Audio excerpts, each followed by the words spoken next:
Estamos hablando de eventuales vetos contra naciones como Belarus, Haití, Yemen o Irán. A la espera de una confirmación de esta medida, ¿por qué el presidente buscaría restringir el ingreso de personas de estos países? Mira, muchas gracias Juan por la oportunidad. Y la pregunta tiene que ver con la política de seguridad nacional.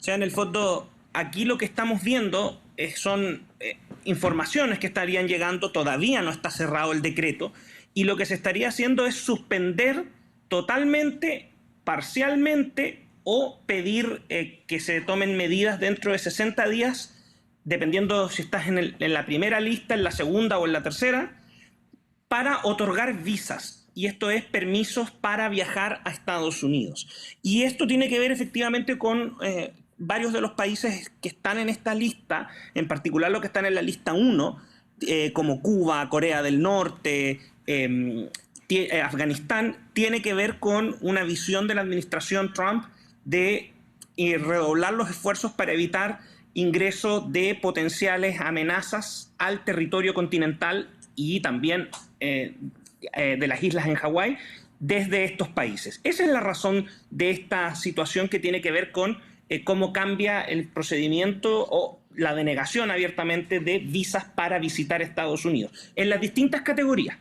turista, estudiante, inversionista. ¿Y son efectivas este tipo de restricciones a la hora de combatir el terrorismo o la inseguridad? Porque efectivamente el propio presidente Trump ya en el pasado alegó hacer este tipo de vetos para combatir la inseguridad, dijo él. Sí, efectivamente en el 2017, que fue la primera ocasión en que se implementó este tipo de medidas, fue una larga y bastante disputada orden ejecutiva que finalmente fue ratificada por la Corte Suprema en el 2018.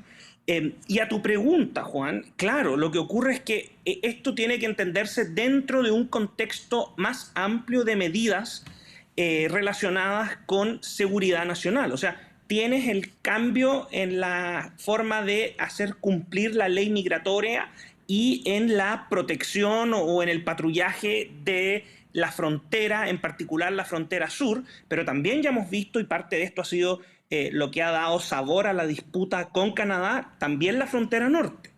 En segundo lugar, tú tienes un cambio en la forma de abordar la amenaza, porque lo que busca este tipo de restricciones es evitar que gente viaje con otros fines y que encubiertamente después se pueda convertir en lobo solitario, que pueda estar desempeñando funciones de espionaje o que esté, al contrario, contribuyendo a sostener, mantener y alimentar, desde una perspectiva no necesariamente económica, pero sí puede ser ideológica o política, a células que ya existen al interior. Este es un tema de seguridad nacional y por eso que son bien particulares los países que están siendo considerados dentro de esta lista. O sea, no tiene que sorprender que tengamos a Venezuela en momentos en que se ha determinado en Estados Unidos que organizaciones como el Tren de Aragua, la Mara Salvatrucha 13 y otros carteles u organizaciones criminales han sido catalogados como terroristas. Entonces, tú tienes que poner todas las piezas de este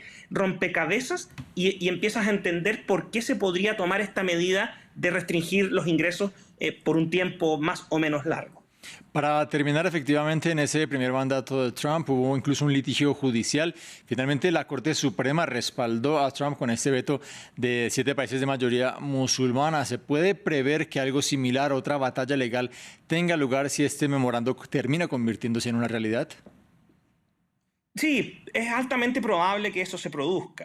Ahora, piensa tú que en el fondo en Estados Unidos no existe la figura que tenemos en varios países de América Latina de estas formas de contraloría o procuradurías de la República que van haciendo un control de legalidad y también muchas veces de constitucionalidad de ciertas actuaciones del Ejecutivo. Entonces, la única forma de hacer ese control en Estados Unidos es por la vía judicial. Ahora, lo que sí hay que tener en consideración, y que es muy relevante, que este tipo de medidas también se está dando en paralelo con otras que a primera vista no parecen llegar a los titulares como medidas de seguridad, que tiene que ver, por ejemplo, con la revocación de las visas de estudiantes extranjeros que fueron identificados en protestas violentas dentro de los campus universitarios en el año pasado con ocasión de la guerra entre Palestina y el Estado de Israel. Y eso también te da cuenta que en el fondo existe un relato completo que lleva a tomar una serie de medidas que se encadenan. Como también puede ser el que le haya quitado el financiamiento de cerca de 400 millones de dólares a la Universidad de Columbia. Ahí hay elementos que te dan a entender que van a haber disputas judiciales, pero que van a estar enmarcadas dentro de una disputa política más grande, que es si estas medidas son o no discriminatorias, si son vulneratorias de la Constitución, etcétera, etcétera.